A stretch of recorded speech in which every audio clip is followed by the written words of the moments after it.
I want to welcome all of you to the next series. We're continuing on the webinar on Is Christianity Just a Psychological Crutch? It's a series we've been doing on several different contexts. And so I want you to see that effectively we're looking at a number of fundamental issues in the area of the 12 questions that people ask. In my book, I'm Glad You Asked. They're basically all the questions, all the objections you ever encounter are variations and combinations of those 12. And we've been looking at an overview of that. And then we've also looked at the first question about the existence of God. Are miracles possible? And now we're going to be looking at, is Christianity just a psychological crutch? For emotionally weak people. I want to just say a few words before we begin this teaching, and it's to say that, first of all, I would encourage you to invite your friends to be aware of this. You get an announcement. If they put themselves on our list, they will get an announcement on a weekly basis. So it's just a matter of going to kenboa.org and then signing up for this. It's on the homepage, as you can see. And that is a good way to let your friends and to share that with your friends. But we're also going to be turning this into a podcast. And so on a weekly basis, then we're going to be starting this up soon, where it'll be a 10 or 15-minute podcast based upon the opening overview that I provide, as I'm about to do. It's usually about 10 to 15 minutes, but it's a kind of a visual overview in some cases. And it'll just give you a sense of the overall question. And then after that, we go into a Q&A time together. But the portion that is actually the overview of the material will be a standalone podcast called Think on These Things, and we'll announce when that'll be available. Also, one other thing, and I'll mention this again, is that we're going to be picking up next week, and it'll be actually Monday nights at 7 o'clock to 8 instead of 8 o'clock to 9. So we found that would be a better time for people as well. So given that, I want us just to get ready to go, and we're going to take a look at this material. So let's look at, isn't Christianity just a psychological crutch? And to just give you a perspective on this, there are a lot of basic questions that we hear asked again and again. Isn't Christianity, like all religions, just a crutch for emotionally weak people? These are variations of this question. And, oh, don't people just create God in order to cope with the future? Or another, why should it matter what you believe, as long as you have a sincere faith?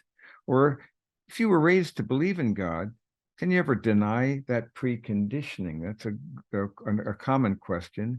What if I don't need religion? Whatever that is, of course, is a question. But basically, there are two simple options here. It's either subjective or it's objective. It's either a matter of just our subjective opinions and feelings, or is there an objective foundation and basis that supports and sustains us?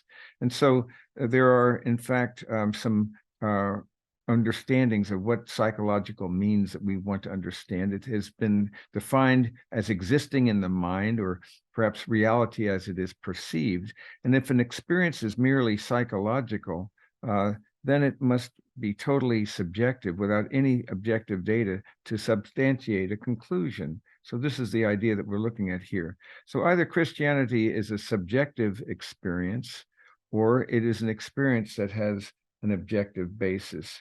So it becomes one or the other then, as we look at the whole options for this thing. And again, as I teach this material, it's not that there's a lockstep logical sequence, you go from one to the other. This just gives you the way of answering a question, and you can pull those components out that would be useful for you. So as we continue on, let's look at a little logic first of all, though, before examining the questions. A position is not rendered false just because it is completely subjective. This just removes it from the sphere of investigation. And if Christianity can be relegated to a state of total subjectivity, we'd be hard-pressed to prove the validity of our claims. But again, this is an issue that you just can't really be sure that this works in this manner. It's just Christianity has many Christian critics have found the corner of subjectivity a comfortable one in which they can sweep opposing views when faced with an uncomfortable decision. So the first question is, it's subjective.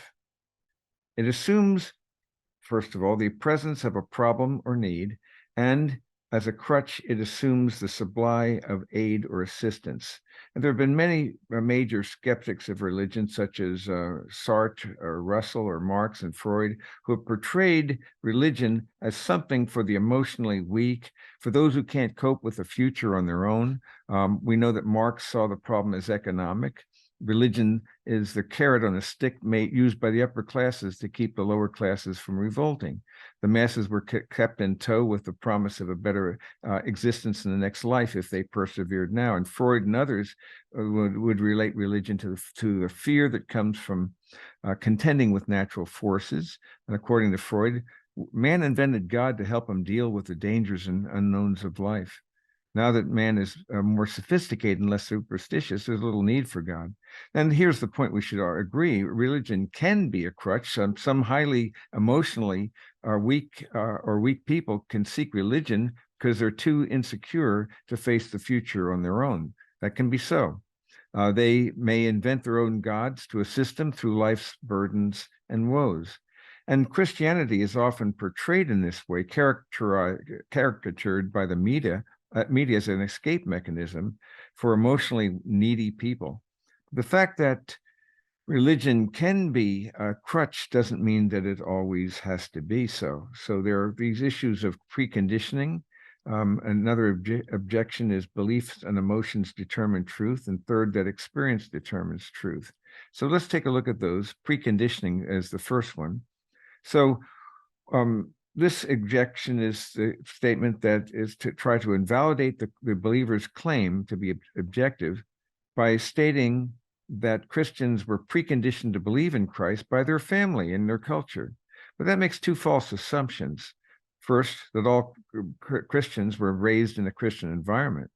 But on the contrary, a survey of Christians would indicate that many came to that faith out of religiously hostile or neutral environments. So it's not really a valid objection. Another objection along these lines entails the false assumption that if a person is preconditioned, his position cannot be valid. But we know that preconditioning doesn't make a position true or false. The question can be asked, does my preconditioning have any objective reality? That's really the question behind it. Many people in America were preconditioned to believe in Santa Claus because when they were young. But as they mature, they understand it was really their parents. Their preconditioning was false because the object was false. But most people were also preconditioned when they were young to believe that fire is extremely hot. And they, as they matured, their experience confirmed their precondition. So don't allow a person to fall into the trap of rejecting Christianity just because he was preconditioned to believe it was as a child. Preconditioning doesn't validate or invalidate a position. An investigation of the validity of Christianity's claims could lead to a search for some kind of objective basis. And then we have another objection, the assumption that Christians declare Christianity to be true on the basis of their own beliefs and emotions. So they assume that because it's true, because they have this assumption that is really, though, however, false, because if Christianity is true because of Christ and who he is, and not because Christians have beliefs or emotions, you see. So one's belief in something or lack of belief doesn't make it true. And conversely, one's lack of belief does not make something false. And so this question of objective criteria versus subjective beliefs. So someone decides to believe that every time she throws a ball up, it'll come down. Does it come down because she believes it will? No, because it comes down because of gravity and not because of her belief.